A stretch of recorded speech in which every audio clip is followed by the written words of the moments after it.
من الشیطان الرجیم بسم اللہ الرحمن الرحیم یا ایھا الذین آمنوا ان جاءکم فاسق بنبأ فتبینوا ان تصیبوا قوما بجہالۃ فتصبحوا علی ما فعلتم نادمین واعلموا ان فیکم رسول اللہ لو یطیعکم فی کثیر من الامر لعنتم ولكن الله حبب إليكم الإيمان وزينه في قلوبكم وكره إليكم الكفر والفسوق والعصيان أولئك هم الراشدون. صدق اللہ. یہ آیت کریمہ میں پڑھ رہا تھا کہ آپ کو سمجھ آ رہی تھی؟ جی الحمدللہ. اگر یہ بات ٹھیک ہے تو پھر یہ بتائیے کتنے لوگوں نے دوسروں کو پڑھایا؟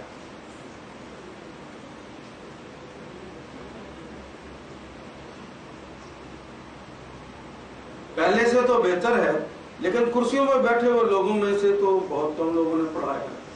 یہ کرسی کا کوئی کرشمہ ہے کہ دین پر چلنے نہیں دیتا؟ کیوں نہیں؟ آپ مجھے ذہین لوگ ہیں، اس کا حل بتائیں کہ امت رسول اللہ کے اس عمل پر کس طرح لگ سکتی ہے، تاکہ میں اس طرح آپ سے عرض کروں اور آپ پھر بلغوا انی ولو آیا جو آیت پڑھنے اسے دوسروں تک پڑھانے والے ہو سکے. میں اب ادھر سے پوچھ لیتا ہوں، اتنی دیر میں آپ سوچیں.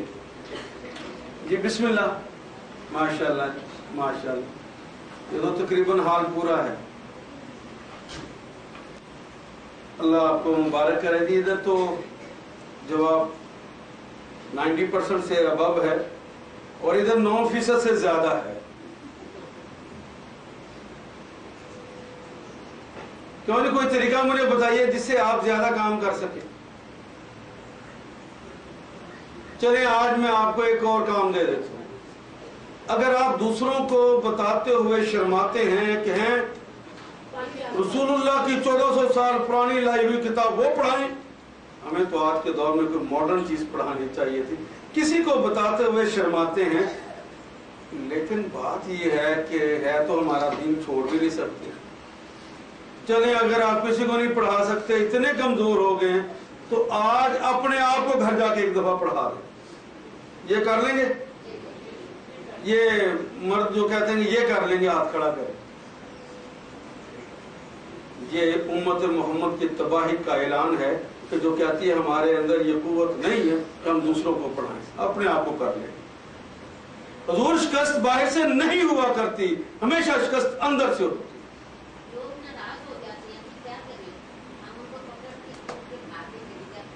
محمد رسول اللہ پہ لوگ زیادہ ناراض ہوتے تھے اور پتھر مارتے تھے، گالیاں دیتے تھے.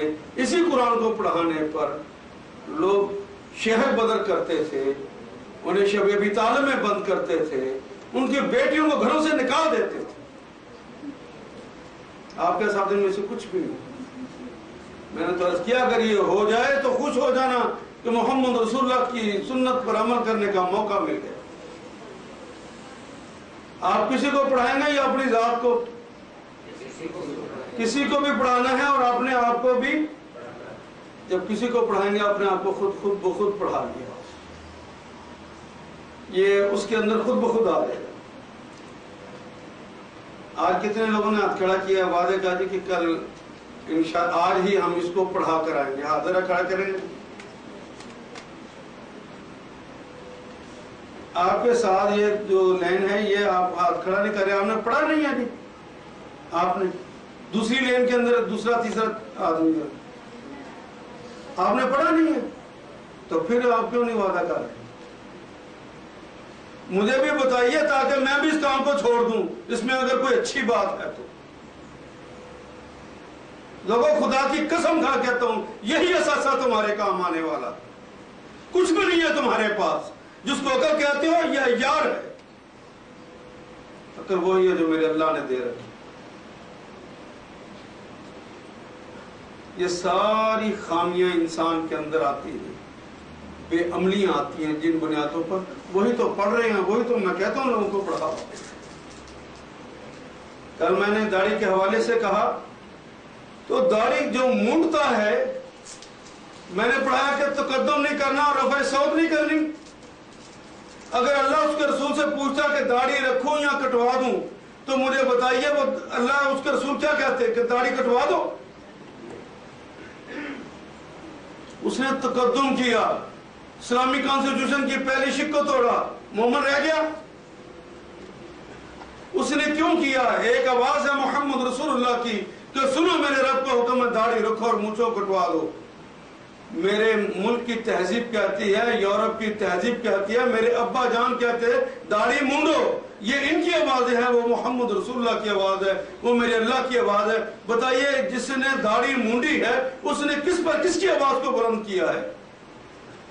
تو سزا تو میں نے بتائی ان تحبط اعمالکم وانتم لا تشعرون، تمہارے اعمال ضائع ہو جائیں گے اور تمہیں اس کی خبر بھی نہیں۔ یہ تقدم ہے اور یہ رفع صوت ہے، کس کے مقابلے پر؟ اللہ اس کے رسول کے مقابلے پر۔ اور ہم نے یہ پڑھا یا ایھا الذین آمنوا لا تقدموا بین یدی اللہ ورسولہ واتقوا اللہ ان اللہ سمیع علیم۔ جو لوگ اس لیے آتے ہیں کہ جناب اس کو پڑھیں گے تو اس کا مجھے بڑا ثواب ملے گا، مساجد کے اندر مدارس کے اندر بے شمار جگہ پر پڑھایا جاتا ہے۔ میں نے تو پہلے دن کہا تھا پھر یہاں پر آنے کی ضرورت نہیں، یہاں تو وہ آئے جو اس کو کتاب امن سمجھتا ہے، یہاں پہ تو وہ آئے جو اس کو کتاب انقلاب سمجھتا ہے، یہاں پہ تو وہ آئے جس کو یہ پتا ہو کہ محمد رسول اللہ نے بدوں کو پکڑ کر ہیرے بنا دیا، رضی اللہ تعالیٰ عنہ بنا دیا اس قرآن کے ساتھ، جو اس طرح بدلنا چاہتا ہو، جو اللہ کی رضا حاصل کرنا چاہتا ہو، جو عمل کے ذریعے بتانا چاہتا ہو کہ اللہ جس زبان پہ میں ایمان لایا ہوں، جس دل کے ساتھ تصدیق کی ہے، میرے جسم کا عضو اس کی تصدیق کرتا ہے اور شہادت دیتا ہے۔ داڑھی مونڈنے والے اس بات کی شہادت دے رہے کہ رسول اللہ جو تم کہتے ہو ٹھیک کہتے ہو، وہ تو اپنے عمل کے ساتھ گواہی دیتا ہے کہ نہیں اللہ تیری بات پڑھنے کا ثواب اپنی جگہ پر، لیکن آپ کا کہنا نہیں ہم مان سکتے۔ اس وقت تو سوسائٹی کا مانیں گے، اس وقت تو معاشرے کا مانیں گے، لوگوں کے اندر داڑھی کی کوئی حیثیت نہیں، اس لیے میں بے وقت ہو جاؤں گا، میری کوئی حیثیت نہیں رہے گی۔ محمد رسول اللہ کا غلام بننے میں حیثیت ہے یا جرارڈ فورڈ کا اور بش کا غلام بننے میں؟ مجھے بتائیے تو صحیح، تو پھر کس کے غلام بننے کی کوشش ہے؟ میں نے عرض کیا تھا دوسری بات میں اپنی بیٹیوں اور بہنوں سے عرض کرنا چاہتا ہوں،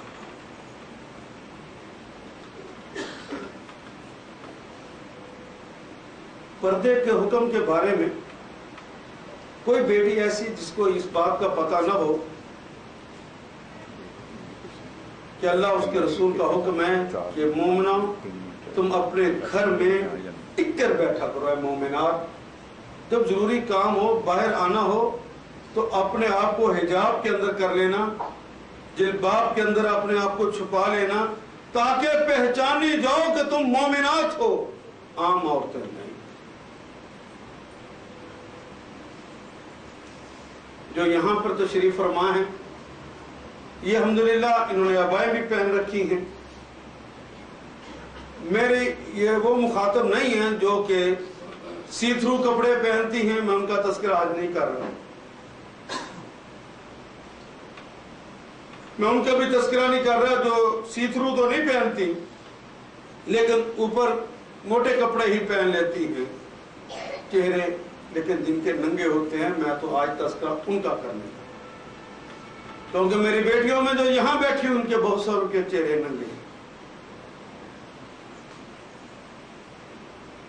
اگر ایک طرف اللہ کہیں، اس کے رسول کہیں کہ مومنات اپنے چہروں کو ڈھانپ لینا، اپنے آپ کو ڈھانپ کے باہر نکلنا، اور سوسائٹی کہے کہ نہیں اس سے آدمی آکورڈ لگتا ہے، اس سے آدمی بیکورڈ لگتا ہے، اس میں آدمی پرانا لگتا ہے، اس میں ملا کا نظریہ نظر آتا ہے، لہذا ہم نے ماڈرن بننا ہے، ماڈرنزم کے یہ خراب ہے، لہذا ہم ایسا نہیں کر سکتے۔ اگر کوئی ایسا کہے یا سوچے یا عمل کے ذریعے اس کا اظہار کرے، اللہ اس کے رسول کی آواز پہ اس نے اپنی آواز کو بلند کیا یا نہیں کیا؟ مانتا تو ہے، اور فاسق کہتے ہی ایسی ہستی کو نہیں۔ جو دل سے بھی اقرار کرتا ہے اور زبان سے بھی اقرار کرتا ہے، دل کی اتھا گہرائیوں سے اقرار کرتا ہے، وہ اس کا مخالف نہیں ہوتا جو اللہ اس کے رسول کہتے ہیں، لیکن عمل کی دنیا میں وہ اللہ اس کے رسول کی نافرمانی کرتا ہے اور اپنے آپ کو دوسروں سے بہتر جانتا ہے اور اپنے آپ کو سمجھتا ہے کہ میں ماڈرن اور دوسرے بیکورڈ، وہ داڑھی موڑنے والا ہو، وہ چہرہ ننگا رکھنے والی عورت۔ یہ آپ دکھائیں گے جی مجھے، آپ کے سر پہ رومال ہے،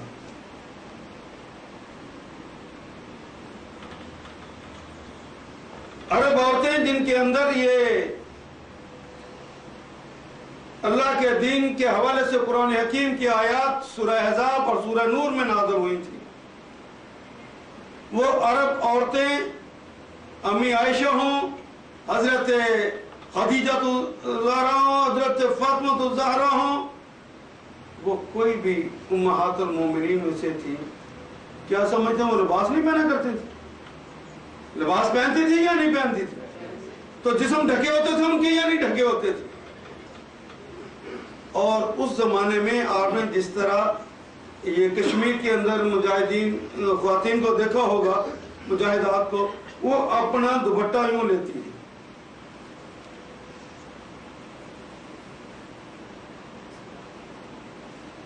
ایسے کر کے دیکھا جی آپ نے ٹی وی پہ، عرب عورتیں بھی ایسے ہی لیتی، وہ اپنی چھاتیاں ننگی رکھتی تھی، سر کے بال تو پہلے بھی وہ ڈھانپتی تھی، سر کے بال تو مشرقہ کے بھی ننگے نہیں تھے، سر کے بال تو ہندا بھی ڈھانپ کے رکھتی تھی۔ ان کے اس لباس کے اندر جو کمی تھی وہ یہ تھی کہ ان کے چہرے ننگے ہو جاتے تھے اور چھاتی کا اگلا حصہ یہ ننگا ہوتا تھا۔ اس کے لیے کہا کہ جلباب لے لو، بڑی چادریں لے لو، یدنین علیہن من جلابیبہن، وہ چادریں لے لو جو اوپر سے انہیں ڈھانپ لیں، چھاتیاں ان کی ڈھانپی ہوں۔ اور دنا کا مطلب ہے رخا، رخا کے عربی زبان میں آج بھی اٹھا کر دیکھ لیجئے ڈکشنری، اس کے معنی اوپر سے نیچے کر لینا، یہ چادریں اوپر سے نیچے کر لو تاکہ تمہارے چہرے ٹھپ جائیں، وہ لوگوں کو نظر نہ آئیں، پتہ چلے کہ یہ چہرے دکھانے والے نے یہ مومنات ہیں۔ اور جب مومنات کا زمانہ تھا، جب مومنات کا زمانہ تھا، جب یہ حکم آ گیا کہ اپنے چہروں کو ڈھانپ لینا ہے، تو محمد رسول اللہ کے ان غلاموں میں سے کوئی عورت اٹھ کر گئی نہیں تھی۔ انہوں نے اپنے خامدور شوہروں اور بیٹوں کو بھیجا کہ جو فلان جگہ پہ جو کپڑا پڑا ہوا ہے وہ اٹھا کے لے آؤ تاکہ میں اپنے آپ کو اچھی طرح ڈھانپ کے جا سکوں۔ جب مومنات تھی تو یوں کہنا مانتے کہ کہیں تقدم نہ ہو جائے، کہیں رفع صوت کی مرتکب نہ ہو جائے۔ محمد رسول اللہ کی آواز بلند ہو گئی، اللہ کی آواز آ گئی ہے، اب اس آواز پر کسی اور آواز کو بلند نہیں ہونے دینا۔ ان تحبط اعمالکم وانتم لا تشعرون، تمہارے نیک اعمال ضائع کر دیے جائیں گے اور تمہیں پتہ بھی نہ ہو۔ ڈر جاتے تھے، بے باک ہو گئی میری بیٹیاں۔ اور کچھ ہمارے دانشوروں نے، پتہ نہیں دانشور کا لفظ ان کے لیے استعمال کیا جا سکتا ہے یا نہیں، لیکن ان لوگوں نے یہ کہا کہ جناب ٹھیک ہے باقی تو پردہ کر لینا چاہیے، اللہ کو چہرے کا